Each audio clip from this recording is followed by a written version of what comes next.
kelas 12 ini harus hadir karena sebentar lagi kita ujian. Nah, selanjutnya sebelum kita memulai pada pelajaran inti, alangkah lebih baiknya kalau kita mengingat terlebih dahulu materi minggu lalu. Jadi minggu lalu ada yang masih ingat kita membahas apa?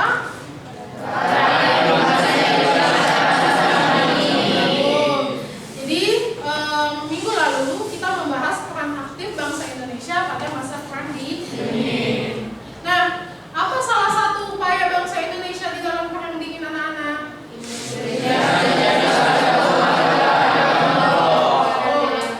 Salah satu kita menjadi anggota. Salah duanya? Bentar ya, salah duanya. Nah, ada yang ingin ibu tanyakan mengenai keterkaitan antara materi minggu lalu dan tentunya materi hari ini, sehingga saya mengetahui sebatas mana kalian memiliki pengetahuan awal ya. Sebenarnya yang namanya pembelajaran sejarah itu kan sudah berkesinambungan dari kelas 10, kelas 11, kelas 12. Di sini ibu ada pertanyaan. Tadi kalian katakan tuh Indonesia adalah negara yang menjadi bagian dari GNB ya. Nah, di dalam GNB itu ada dua kawasan utama yang menjadi anggotanya. Salah satunya itu adalah kawasan Afrika. Ada yang mengetahui apa yang menjadi latar belakang kawasan Afrika tergabung di dalam gerakan non-blok? Tuh ya, kayaknya sudah paham ya? Coba, Miko, apa tadi Miko dipertegas? Kesamaan, senasib, sepenanggungan. Nah, senasib, sepenanggungan juga ya. Kira-kira apa yang menjadi nasib yang sama di sini, Miko? Sama-sama Indonesia diajar. Sama-sama Indonesia pernah dijajah. Oke. Nah, siapa yang menjajah Indonesia dengan kawasan Afrika? Bangsa Eropa. Jadi kawasan Asia dan Afrika ini ya semuanya hampir pernah dijajah oleh bangsa Eropa. Konsep jajahannya saja yang berbeda. Tadi Miko mengatakan kawasan Afrika tadi itu dijajah oleh bangsa Eropa. Bentuk penjajahannya seperti apa, Miko? Seperti apa, Miko? Seperti apa, Miko, bentuk jajahannya?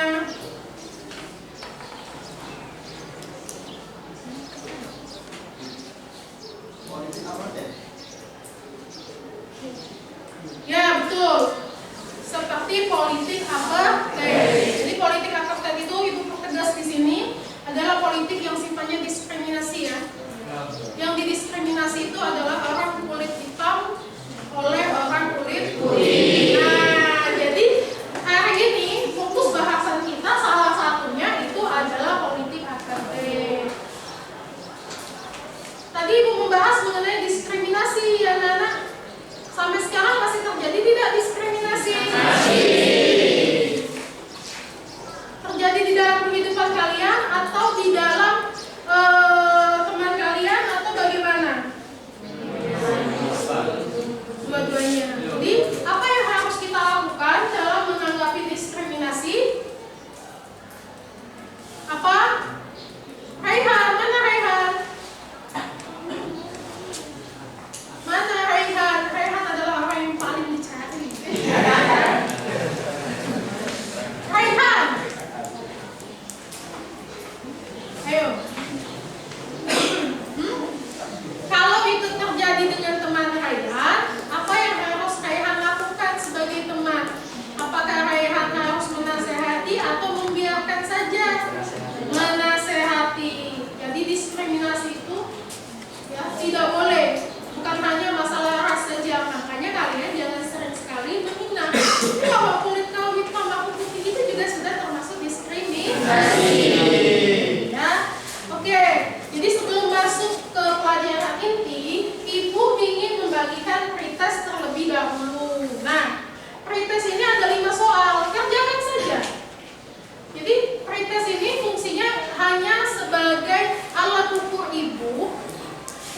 melihat kalian, apakah kalian sudah memiliki pengetahuan awal atau belum mengenai materi hari ini? Ya. Ini Ibu bagikan ya. Tolong dibagikan agak cepat.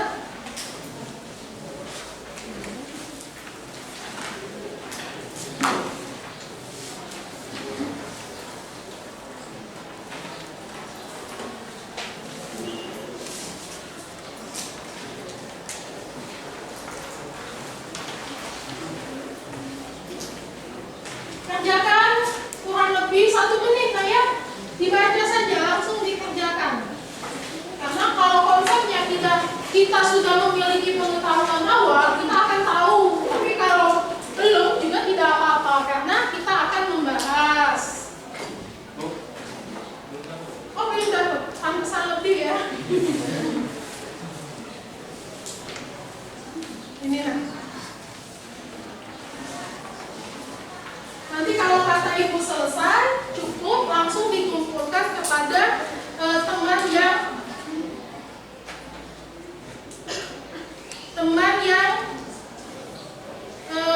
jadi kita hari ini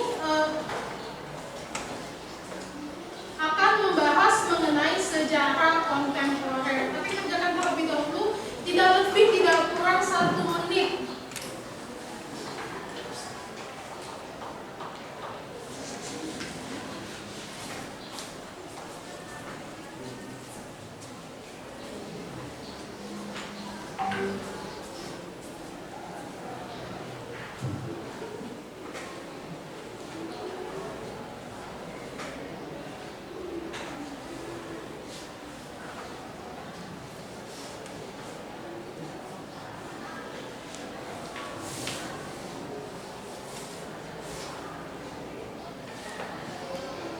Baca ya.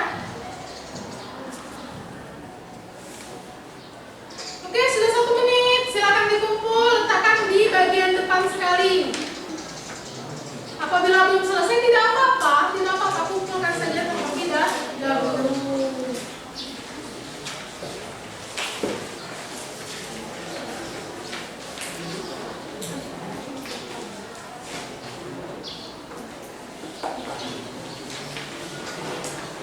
Sudah dikumpulkan? Selanjutnya, di sini ada tujuan pembelajaran yang harus kita capai bersama-sama. Jadi bukan hanya kalian saja yang berusaha mencapai, Ibu pun sebagai guru harus mencapai dengan cara membuat kalian memahami ya materi yang akan kita bahas sekarang. Kita lihat di sini ada 5 yang ingin Ibu capai dan harus kalian capai. Pertama, melalui kegiatan metode cara bervariasi ya, pengamatan gambar, kalian mampu mengevaluasi sejarah kontemporer tentang runtuhnya Vietnam Selatan. Kedua, melalui kegiatan tanya jawab dan perdagangan PowerPoint interaktif, peserta didik mampu menafsirkan sejarah kontemporer tentang dihapusnya apartheid ya. Ketiga, melalui kegiatan penugasan ini dan pengamatan video dokumenter, peserta didik mampu merincikan sejarah kontemporer tentang runtuhnya Jerman Timur dengan benar. Poin keempat, melalui kegiatan pekerjaan LKPD berbasis masalah, kalian mampu merekonstruksikan sejarah-sejarah yang akan dibahas ya. Kelima, melakukan kegiatan diskusi. Nah, jadi salah satu langkah yang akan kita ambil di dalam proses pembelajaran ini adalah diskusi. Kalian mampu menyajikan hasil rekonstruksi. Jadi kalian itu nanti mempresentasikan. Paham ya? Jadi inilah yang akan kita capai. Jadi tidak boleh keluar dari ini.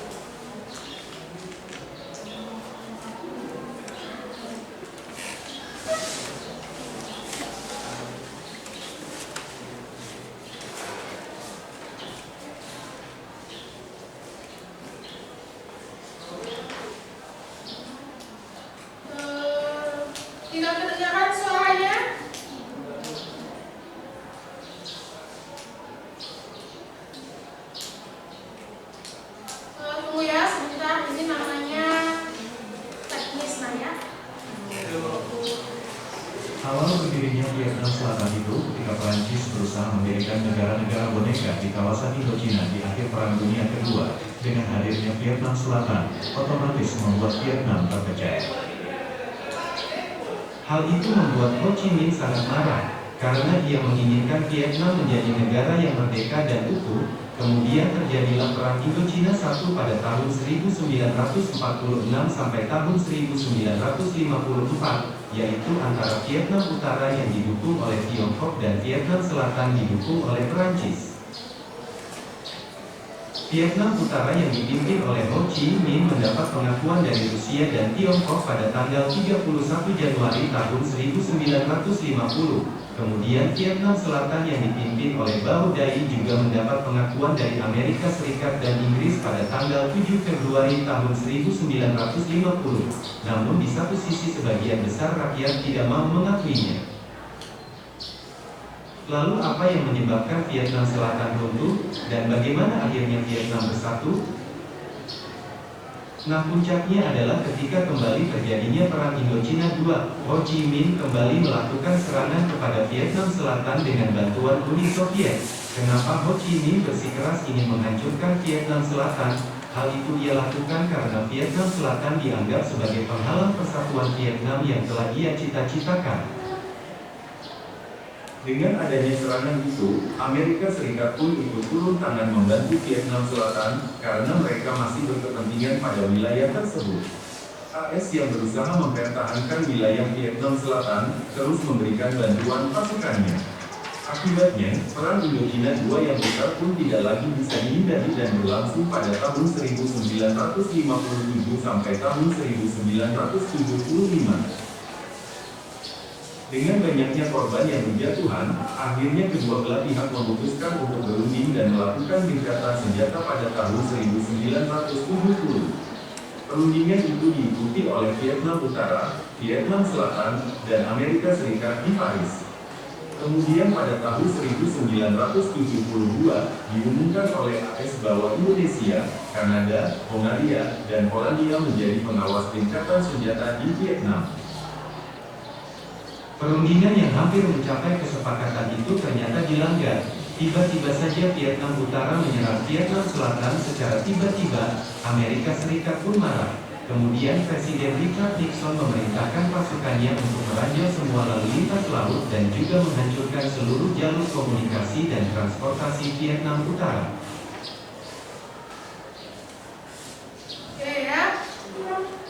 Awal berdirinya Vietnam Selatan itu ketika Perancis berusaha. Itu adalah video mengenai runtuhnya Vietnam Selatan atau Utara. Dan ya, Vietnam itu ada berapa? Dua atau satu?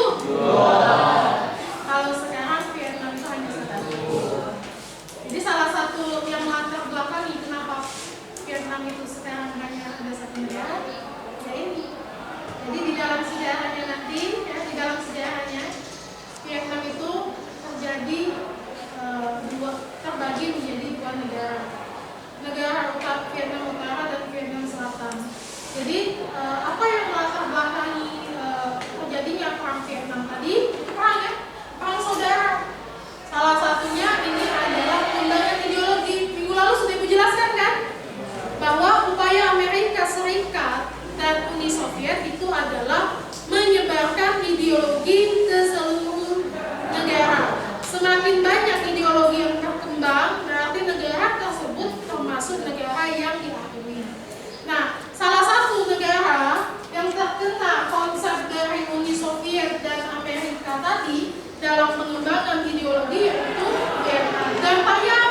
seperti ini.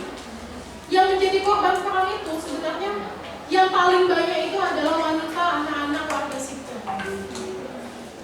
Nah, jadi bisa kalian ilustrasikan ya. Jadi gambar ini adalah salah satu gambar yang ibu dapatkan yang bisa mewakili betapa mengerikannya perang Vietnam pada masa itu. Nah, selanjutnya karena kita hari ini kan membahas sejarah kontemporer dunia tuh, salah satunya itu perang Vietnam, ya. Yang kedua, tadi sudah kalian lihat mengenai apa yang kedua? Politik apartheid, ya.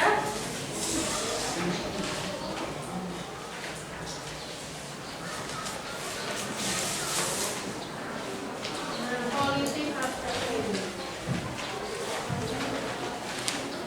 Senang belajar dengan video? Harusnya senang ya. Kita lihat lagi yang kedua. Ingatkan. Jadi apartheid ini adalah sistem pemisahan perang Belanda yang berikuti dengan penduduk Asia Afrika yang berkecukupan. Ini diterapkan oleh pemerintah provinsi di Afrika Selatan dari abad ke-20 hingga tahun 1930. Atau tepatnya hukum apartheid ini dicanangkan pertama kali di Afrika Selatan tahun 1930.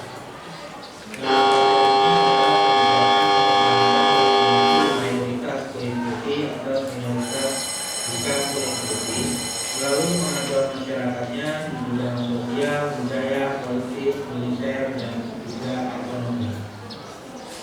Ini adalah contoh dari gambar dari apartheid.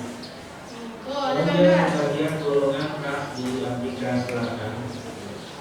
Bagian ras di Afrika Selatan ini pada tahun 1950 dibagi menjadi 3, yaitu ras yang kulit putih, kemudian ras kulit hitam, kemudian yang ketiga ras kulit berwarna.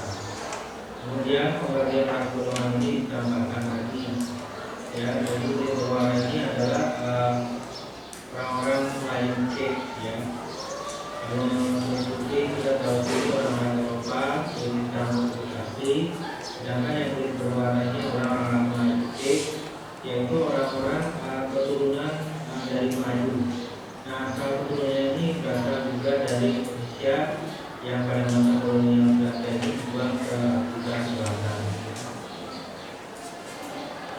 Bagaimana latar belakang apartheid di Afrika Selatan?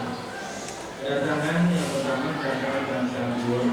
Bangsa Boer bangsa Belanda ini diikuti oleh bangsa Inggris. Ini menyebabkan terjadinya perang Boer antara Inggris dan Belanda. Perang Boer ini terjadi 2 kali, ya, perang Boer pertama dan perang Boer kedua. Nah, perang ini kemudian dimenangkan oleh Inggris sehingga Inggris berkuasa di Afrika Selatan. Inggris dijalankan juga politik rasial atau pemisahan berdasarkan ras. Kemudian yang ketiga, penggolongan penduduk di Afrika Selatan, yaitu kulit putih, suku bangsa Bantu atau salah satu suku bangsa di Afrika Selatan. Kemudian orang Asia, ya, jadi tambahannya tadi ada orang kulit putih, ada kulit hitam yang asli, kemudian tadi orang kulit berwarna, dan ada lagi orang Asia yaitu kebanyakan adalah orang Pakistan dan India. Dan kemudian orang kulit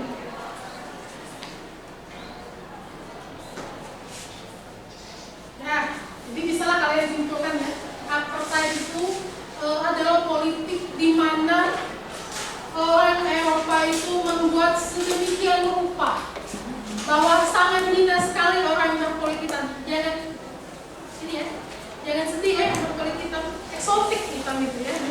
Tapi kalau pada zaman ini kulit hitam itu dianggap rendah. Sebenarnya konsep orang Eropa tadi membuat kulit hitam ini memiliki apa itu bahasanya ya, strata rendah karena mereka ingin menguasai emas. Di dalam Afrika itu kan adalah gudang emas. Nah, kan kembali lagi kepada konsep kolonialisme, penjajahan. Itu konsepnya. Ini bukan dengan sengaja, mereka itu memiliki niat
Uni Soviet, banyak negara di Eropa Timur yang meninggalkan ideologi komunis. Begitu pula Jerman yang menurut perjanjian Potsdam 1945, wilayahnya dibagi menjadi 4 wilayah pendudukan, yaitu wilayah milik Amerika Serikat, Prancis, Inggris, dan Uni Soviet. Dalam perkembangannya, wilayah Amerika Serikat, Prancis, dan Inggris menjadi satu wilayah pada 1949, sedangkan wilayah milik Uni Soviet atau USSR tidak ikut bergabung. Akibatnya, wilayah Jerman kemudian dipecah menjadi 2 bagian, yaitu Jerman Timur dan Jerman Barat. Jerman Timur yang dimiliki oleh Uni Soviet berhaluan komunis, sedangkan Jerman Barat berhaluan liberal kapitalis. Pemecahan wilayah tersebut semakin jelas saat dibangunnya tembok Berlin pada tanggal 13 Agustus 1961. Tembok Berlin adalah simbol terjadinya perang dingin di Jerman karena perbedaan ideologi tersebut. Dampak dari adanya tembok Berlin yang paling dirasakan adalah larangan berkunjung di antara 2 negara tersebut. Jadi kalau mau ngapel ini susah nih. Pemerintah Jerman Timur melarang warganya untuk migrasi ke Jerman Barat, yaitu juga pemerintahan Jerman Barat melarang warganya pindah ke Jerman Timur. Ketegangan ini mulai reda saat pemimpin Jerman Timur Willy Stock melakukan kunjungan politik pertama pada tahun 1969 yang berdampak cukup baik bagi hubungan kedua negara. Tahun 1972 ditandatangani perjanjian kerjasama ekonomi, politik, dan kebudayaan, walaupun penduduk kedua negara masih belum bisa untuk saling berkunjung.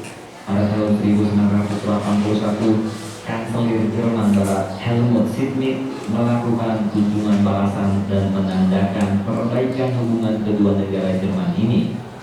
Lagi-lagi, perjanjian tidak menjamin kebebasan warganya. Meski pelarangan migrasi masih berlaku, kenyataannya ada sekitar 35.000 warga Jerman Timur yang menjadi imigran gelap di Jerman Barat. Oh, pasti salah satunya ada yang gak tahan kalau gak nyapel nih. Menjelang tahun 1990-an, keadaan politik mulai tidak stabil, serta Jerman Timur dilanda isu tentang keterbukaan dan rekonstruksi ekonomi. Hal itu dipicu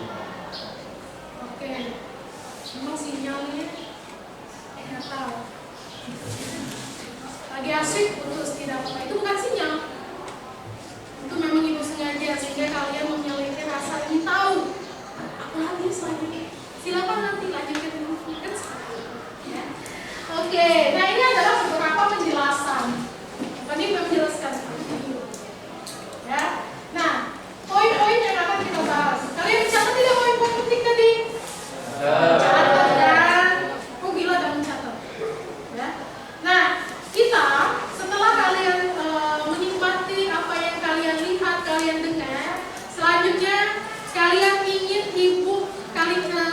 ibu ingin kalian berpikir agak keras. Salah satunya itu berdiskusi, bergibah. Ya? Jadi gibah itu termasuk diskusi yang tiada habis-habisnya. Dan alangkah baiknya itu digunakan di dalam proses pembelajaran. Apa yang digibahkan? Ini tadi, yang terputus-putus tadi menjadi topik yang Nah, tadi ibu katakan kita akan berdiskusi supaya kalian tidak ribut. Ibu sudah berbaik hati membagi kelompok. Nah, ya. Di sini sudah ibu bagi kelompok.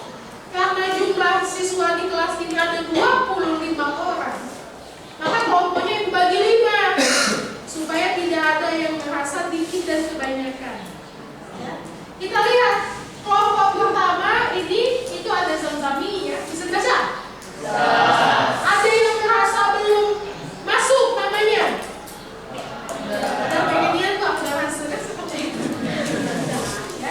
Nah, ini setiap kelompok ini memiliki tugasnya masing-masing.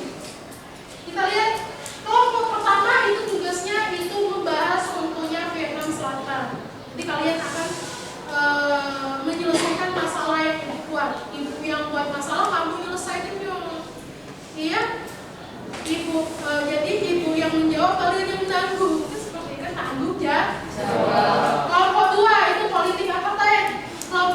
cermati timur, kelompok 4 kembali lagi. Kelompok 5 tentunya cermati timur. Jadi, di mana kalian akan menuangkan isi diskusi, Ibu sudah menyiapkan KPD. Ya, Ibu bagikan setiap kelompok satu LKPD dengan permasalahan yang sudah Ibu siapkan. Mana kelompok 1?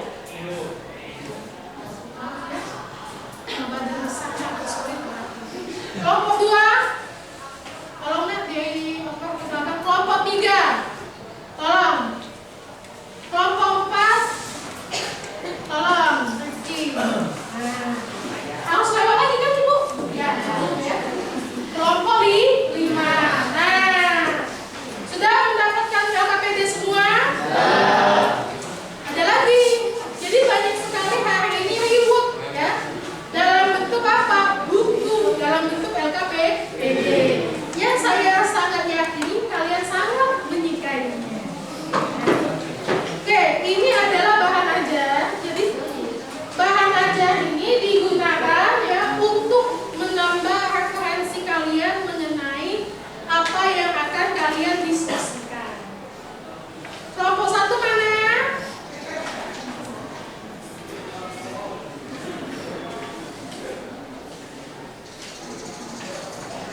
Kelompok 2?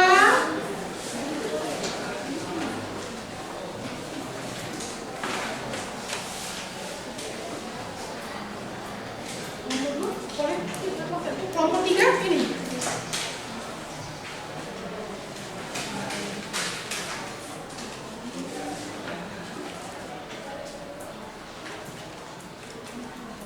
Kelompok 4.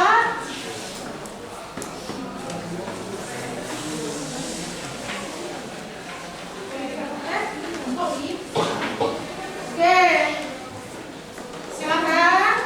Sudah mendapatkan semuanya? Kalau sudah, kalian silakan dibuka buku yang kalian ada, buku pegangan kalian, bahan ajar yang Ibu berikan, tentunya LKPD sebagai tempat kalian menuangkan hasil diskusi. Saya kasih waktu kurang lebih 10 menit. Ya, silakan berdiskusi, kemudian dituangkan dalam bentuk tulisan.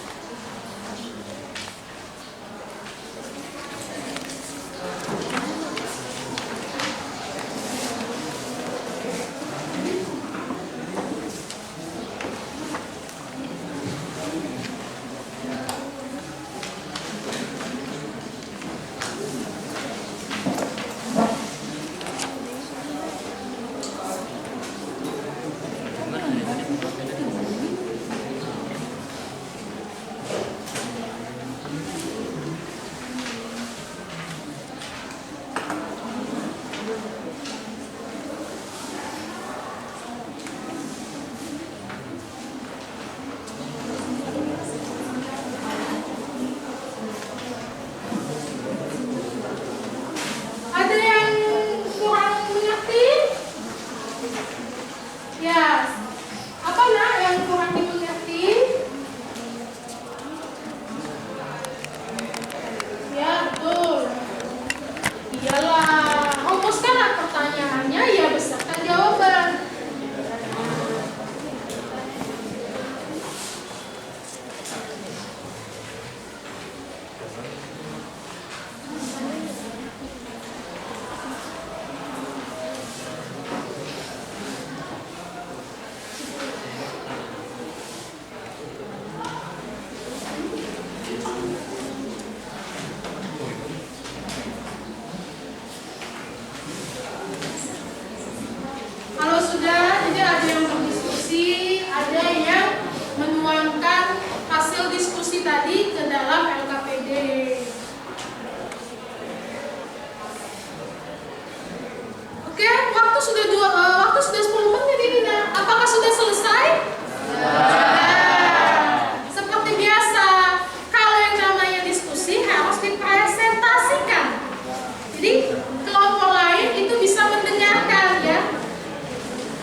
siap ya?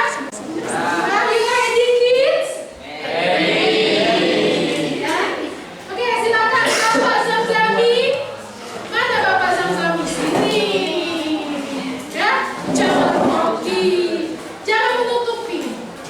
Ya, nanti terlalu terekspos. Oke, silakan Bapak Zamzami dibaca aja lagi, didengarkan. Assalamualaikum warahmatullahi wabarakatuh.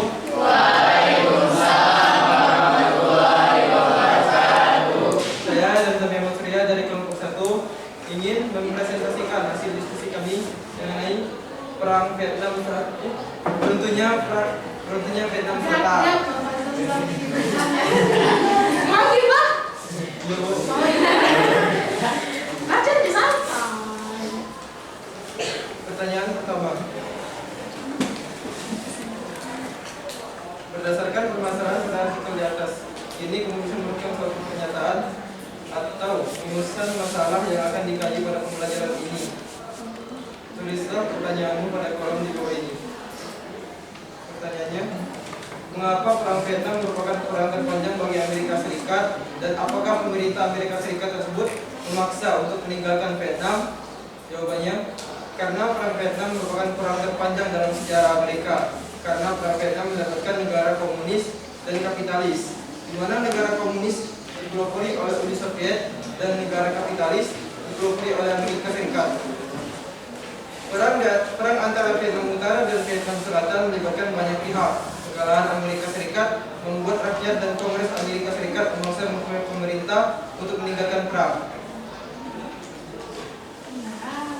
Yang kedua, berdasarkan artikel di atas, analisis. Nanti dulu, artikelnya sudah dapat semua kan? Ya, jadi tinggal menyambungkan saja ya. Berdasarkan artikel di atas, analisis latar belakang terjadinya perang Vietnam yang kalian ketahui. Perang Vietnam yang terjadi antara tahun 1957 sampai 1975 dilatar belakangi oleh adanya intervensi asing, yaitu dari Amerika Serikat di Vietnam Selatan. Dalam perang Vietnam ini, Vietnam Utara dibantu oleh RSC dan Uni Soviet sebagai sesama negara komunis. Setelah adanya dua kubu yang berselisih tersebut, muncul gerakan yang bernama Gerakan Front Pembebas Nasional Vietnam Selatan atau FPNVC, NPS, atau yang bisa disebut Viet Cong. Yang ketiga, Memang kalau di dalam itu agak yang ketiga, analisis kepentingan yang mendasari keterlibatan Amerika Serikat dalam perang. Amerika Serikat mendukung Vietnam Selatan dengan tujuan membentuk matinya komunisme di Asia Tenggara, yang dimana pada saat itu Vietnam Utara dengan paham komunisnya berusaha untuk membentuk persatuan Vietnam, sehingga Amerika Serikat secara otomatis terlibat dalam perang Vietnam untuk melindungi agar Vietnam Utara tidak jatuh pada kekuasaan Vietnam Selatan dan tidak menyebarnya komunisme di Asia Tenggara.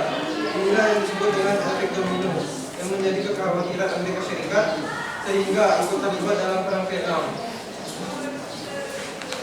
Selanjutnya, yang keempat, kekalahan Vietnam Selatan dalam perang saudara di Vietnam pada 1975 menandai kegagalan Amerika Serikat membendung komunisme di Asia Tenggara. Menurut pendapat Anda, benar atau salah pernyataan tersebut? Jelaskan. pendapat Anda, pendapat kelompok ini. Menurut pendapat kelompok. Menurut pendapat kelompok kami, benar. Karena setelah berakhirnya perang kedua, Vietnam tersebut pun bersatu pada 1976 dan Vietnam menjadi negara komunis. Dan yang terakhir, berdasarkan serangkaian kegiatan yang dilakukan, tulislah kesimpulan pada kolom di bawah ini. Kesimpulannya, pada perang Vietnam adalah sebuah perang yang terjadi antara tahun 1957 sampai 1975 di Vietnam. Perang Vietnam yang dilatar belakangi terpecahnya Vietnam menjadi dua bagian, yaitu Vietnam Utara dan Vietnam Selatan, karena terdapat perbedaan ideologi. Negara Vietnam Utara menganut paham komunis yang didukung oleh Rusia dan Cina, sedangkan Vietnam Selatan didukung oleh Amerika Serikat dan negara-negara Barat, terutama Prancis yang menganut paham liberalisme. Vietnam Utara dan Vietnam Selatan terlibat perang yang dikenal sebagai Perang Indochina atau Perang Dingin. Vietnam Selatan yang mengalami kekalahan meskipun mendapat dukungan dari Amerika Serikat. Kekalahan tersebut membuat Vietnam Utara berhasil menjalankan tujuannya untuk menyatukan Vietnam dan berusaha memperluas kekuasaannya, serta mengenai kepunyaan Vietnam Selatan itu merupakan suatu negara namun terpecah menjadi 2 negara karena perang Vietnam ini juga disebut sebagai perang saudara. Sekian dari presentasi Bapak kami. Assalamualaikum warahmatullahi wabarakatuh. Terima kasih dong, tepuk tangan sudah Oke, itu kan sebagai mediator nih. Nah, ada yang ingin kalian tanyakan mengenai runtuhnya perang Vietnam yang sudah dipresentasikan oleh perwakilan kelompok 1? Ada? Oh, silakan. Sebutkan namanya, berdiri nak, sebutkan namanya. Kemudian nanti jelaskan pertanyaannya dan sekretaris yang mencatat. Assalamualaikum warahmatullahi wabarakatuh. Waalaikumsalam warahmatullahi wabarakatuh. Saya Asri Tisha Amira Jasmin dari Provinsi Papua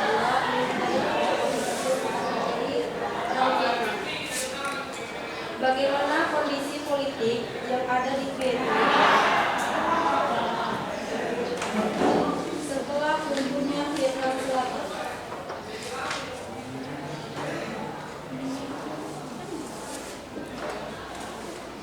Itu saja pertanyaan dari kelompok kami. Assalamualaikum warahmatullahi wabarakatuh. Waalaikumsalam warahmatullahi wabarakatuh. Baik ya, pertanyaan yang sangat bagus sekali. Nah, pertanyaan yang sangat bagus ini harus juga mendapatkan jawaban yang bagus. Sebelum kelompok 1 menjawab, apa salahnya tuh saya oper dulu kepada kelompok yang sama materinya. Siapa kelompok yang sama? Ya kan? Oh, tidak ada. Kebetulan sekali ya, rezeki bagi kelompok lain. Oke deh, kita kembalikan kepada kelompok 1. Siapa yang ingin mencoba? Coba saja, siapa tahu Anda beruntung. Baca, enggak? Assalamualaikum warahmatullahi wabarakatuh. Waalaikumsalam warahmatullahi wabarakatuh. Saya Maulana sebagai anggota kelompok 1 yang menjawab pertanyaan dari kelompok 2. Pertanyaannya, bagaimana kondisi politik yang ada di Vietnam setelah Vietnam Selatan? Jawabannya, kondisi politik setelah Vietnam Selatan adalah menyatunya kedua Vietnam, baik Vietnam Utara dan Vietnam Selatan, yang berusaha memperluas kekuasaan serta makin berkembangnya paham komunis yang menjadikan Vietnam sebagai negara komunis. Dalam hal ini, setelah Vietnam dari tangan komunis, memunculkan teori domino yang meyakini bahwa Vietnam akan diusulkan jadinya negara lain terutama komunis secara berturut. Setuju jawabannya? Ada yang ingin menambahkan walaupun tidak satu kelompok tuh? Oh, tidak ada, terima kasih. Baik, ya. Baik. Cukup untuk kelompok 1 karena saya meyakini ya, walaupun misalnya tidak kalian tanyakan, kalian memahaminya. Oke, kelompok 2. Gak usah kelompok 2 nanti aja. Kelompok 5 aja. Kelompok 5. Coba Faniansa.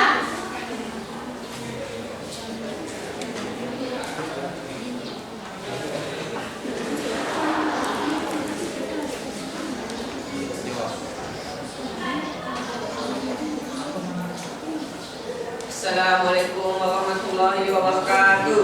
Waalaikumsalam warahmatullahi wabarakatuh. Masih suaranya sudah seperti iya. Bacakan. Perkenalkan, nama saya Fani Arsya dari kelompok 5. Di sini saya akan mempresentasikan hasil diskusi saya mengenai runtuhnya Jerman Timur. Pertanyaannya itu, berdasarkan permasalahan pada artikel di atas, ini kamu bisa merumuskan suatu pertanyaan atau rumusan masalah yang akan dikaji pada pembelajaran ini. Tulislah pada kolom di bawah ini. Pertanyaannya, apa dampak dari bersatunya Jerman? Jawabannya, dampaknya yaitu mengakibatkan hilangnya pengaruh komunis Uni Soviet di Jerman, serta Jerman mengadakan pemilihan umum pertama. Jawab pertanyaan kedua, Berdasarkan artikel di atas, analisis latar belakang hukumnya Jerman Timur. Pada awal tahun 1990-an, keadaan politik di antara kedua negara tidak stabil, di mana adanya gerakan dari warga untuk menyatukan Jerman Barat dan Jerman Timur. Serangkaian peristiwa sosial dan politik terjadi yang berujung pada runtuhnya tembok Berlin dan bangkitnya pemerintahan yang berkomitmen untuk melakukan liberalisasi. Tahun 1990, pemilu terbuka mulai diadakan dan diikuti dengan runtuhnya Jerman Timur. 3. Analisis keterkaitan runtuhnya Jerman Timur dengan reunifikasi Jerman. Reunifikasi Jerman adalah penyatuan kembali Jerman Republik Demokratis Jerman atau Jerman Timur dengan Republik Federal Jerman atau Jerman Barat untuk membentuk satu bangsa Jerman kembali. Pada saat pembangunan tembok Berlin hingga pada tahun 1980-an, kekuatan politik dan ekonomi Uni Soviet mulai melemah. Sejalan dengan itu, intervensi mereka atas politik blok timur terus berkurang dan runtuhnya Uni Soviet. Muncul keinginan Jerman Timur untuk bersatu dengan Jerman Barat sehingga terjadilah peristiwa reunifikasi Jerman pada tanggal 9 November 1989. Ayat 4.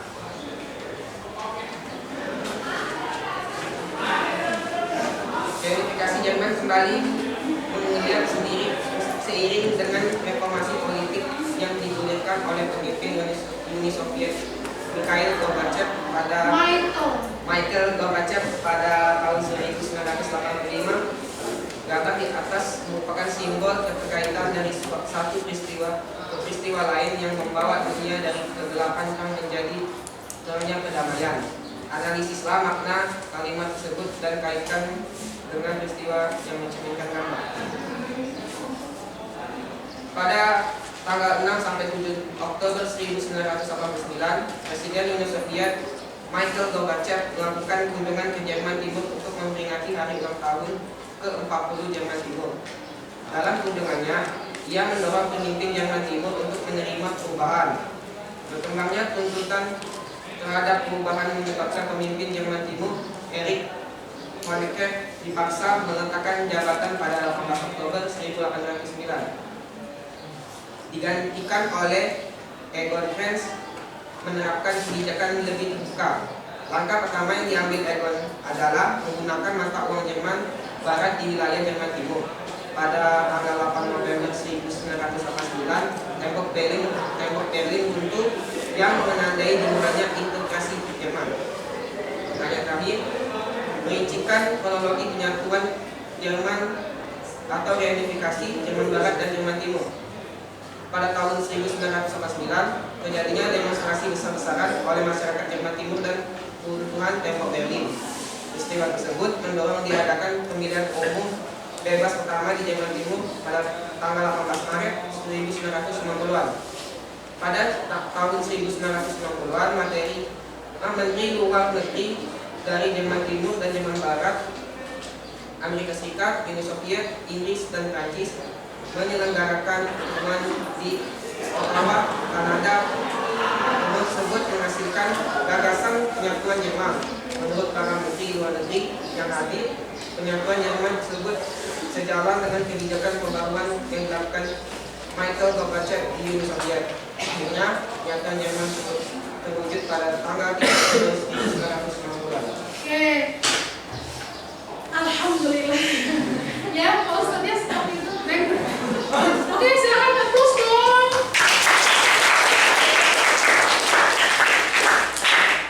Saya sangat terharu ya ketika kalian sudah bisa mempresentasekan, menjelaskan dengan bahasa lugas kalian, ya.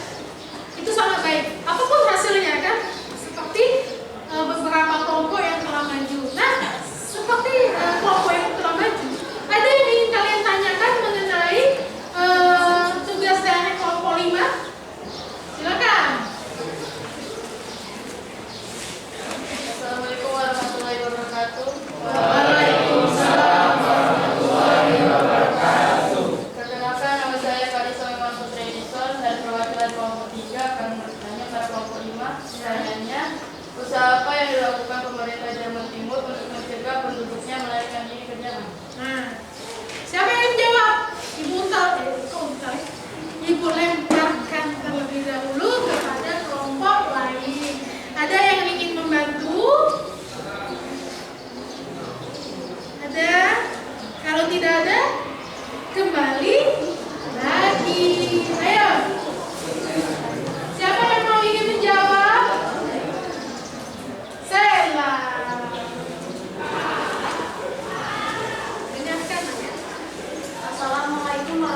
Kemudian tembok tersebut tidak membendung harapan warga Jerman untuk melarikan diri dari 1901 sampai dengan 1918. Diperkirakan 5.000 orang melarikan diri melalui tembok tersebut dengan 100 orang bebas dalam prosesnya. Sudah? Setuju jawabannya? Setuju. Yang lain? Ya, alhamdulillah ya. Nah, alhamdulillah sekali diskusi untuk hari ini selesai. Cepat sekali, iya. Jadi konsepnya, kalau kita memahami, membaca, ya, memperhatikan, itu akan menjadi lebih mudah. Ya. Nah, ada yang ingin ditanyakan sampai di sini? Kalau tidak ada, silakan kalian membuat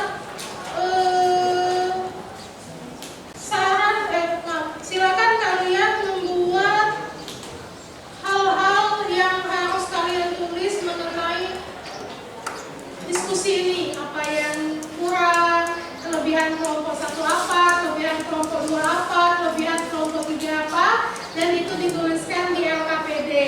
Yang mana nanti LKPD itu akan ibu dinilai. Silakan Ibu kasih waktu 2 menit.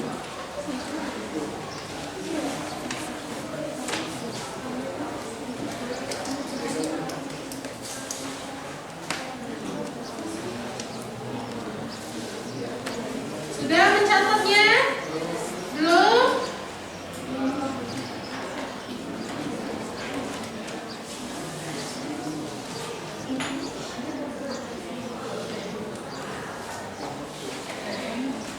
Sudah ya?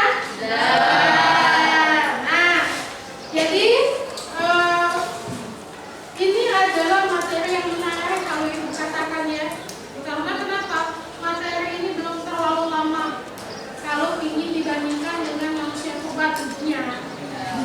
Kalau kita membahas manusia purba itu sudah amat sangat lama. Jadi ini masih bisa dikatakan sebagai sejarah baru, namanya juga sejarah kontemporer. Nah, selanjutnya marilah kita sama-sama di sini menyimpulkan supaya akhirnya ini dapat diselesaikan. Ada yang ingin membantu ibu menyimpulkan? Silakan. Ya, silakan berdiri. Boleh dibawa catatan kecil karena yang namanya manusia itu ya tidak akan mampu mengingat lebih dari beberapa kata. Susah ya? Silakan. Assalamualaikum warahmatullahi wabarakatuh. Waalaikumsalam warahmatullahi wabarakatuh. Saya Asisya dari kelompok 2 ingin membantu Tuhan untuk menyampaikan hasil kesimpulan pembelajaran hari Terima ini. kasih telah membantu. Silakan. Ibu, kesimpulan kegiatan pembelajaran hari ini, menurut saya sejarah kontemporer dunia itu sangat bagus untuk kita pelajari. Dan saya menyimpulkan ada 3 kesimpulan. 1, adanya runtuhnya Vietnam Selatan. Vietnam itu dulunya adalah satu negara, tapi karena perang saudara, mereka memecah menjadi 2 golongan, Vietnam Utara dan Vietnam Selatan. Yang kedua, itu ada politik apartheid. Politik apartheid adalah politik penjajah atau diskriminasi ras, di mana ras kulit hitam dan kulit putih mendapatkan perilaku berbeda. Yang ketiga, runtuhnya Jerman Timur. Jerman Timur merupakan peristiwa yang sangat ditunggu-tunggu oleh dunia, karena runtuhnya Jerman Timur ini menandai berakhirnya Perang Dingin dan juga bersatunya kembali Jerman. Sekian kesimpulan ini. Wassalamualaikum warahmatullahi wabarakatuh. Waalaikumsalam warahmatullahi wabarakatuh. Terima kasih ya. Jadi ibu pertegas lagi di sini. Nanti dia membantu ibu untuk menyimpulkan, maka di sini ibu akan simpulkan secara keseluruhan. Jadi sejarah kontemporer dunia ini sebenarnya bukan hanya membahas 3 sejarah yang masih banyak lagi, tapi untuk hari ini dicukupkan ya. Jadi betul kata teman kamu bahwa yang namanya Vietnam Utara dan Vietnam Selatan itu akhirnya berperang dikarenakan adanya orang ketiga. Orang ketiga ini ya menginginkan kedua belah Vietnam ini berpisah supaya mereka menjadi pengikut ideologi tertentu. Tapi kenyataannya di akhirnya Vietnam tetap bersatu ya, walaupun ya pemersatunya itu nanti diakhiri juga dengan konsep ideologi. Jadi Vietnam Utara Vietnam ini sampai detik ini masih menganut ideologi komunis. Jadi kalau kalian simpulkan kekalahannya itu ya pasti dari ideologi liberal. Kemudian politik apartheid ini adalah politik discriminasi ras.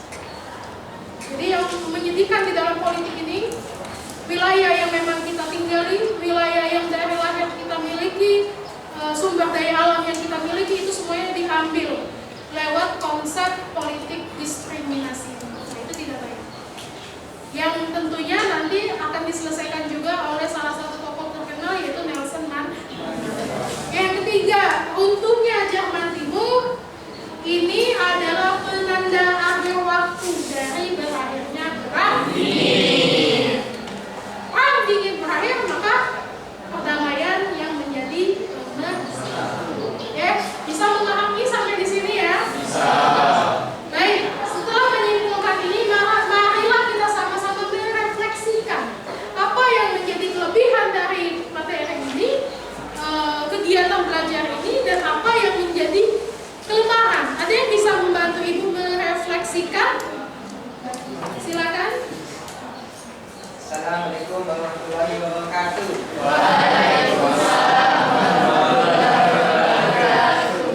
Ini saya akan merefleksikan ada dua. Satu, kelebihan dari mata pelajaran ini sangat menyenangkan karena dapat membuat kami berpikir kritis. Kelemahannya, tapi masih ada kekurangan teman-teman saya yang kurang fokus dalam materi itu. Terima kasih Pak Misalkan dulu. Jadi refleksi di sini banyak. Jadi setiap orang itu bisa merefleksikan dengan kelebihan, kekurangan masing-masing yang tentunya kita rasakan masing-masing. Tapi Fani ini hanya mewakili saja bahwa dengan kegiatan seperti ini pembelajaran menjadi lebih menarik, tapi kelemahannya itu masih ada beberapa teman kalian yang tidak fokus. Tidak apa-apa. Yang namanya belajar itu seperti itu. Tidak ada yang namanya mulus dan sempurna, ya. Namanya kita adalah manusia. Oke. Untuk kegiatan akhir kita, Ibu akan membagikan post test. Tadi pre-test ya?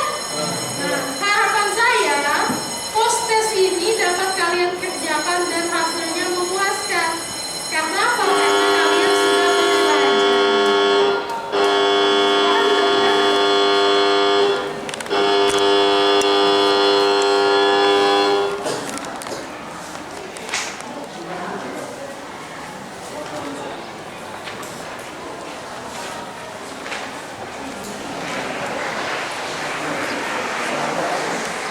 Ya, kerjakan ya.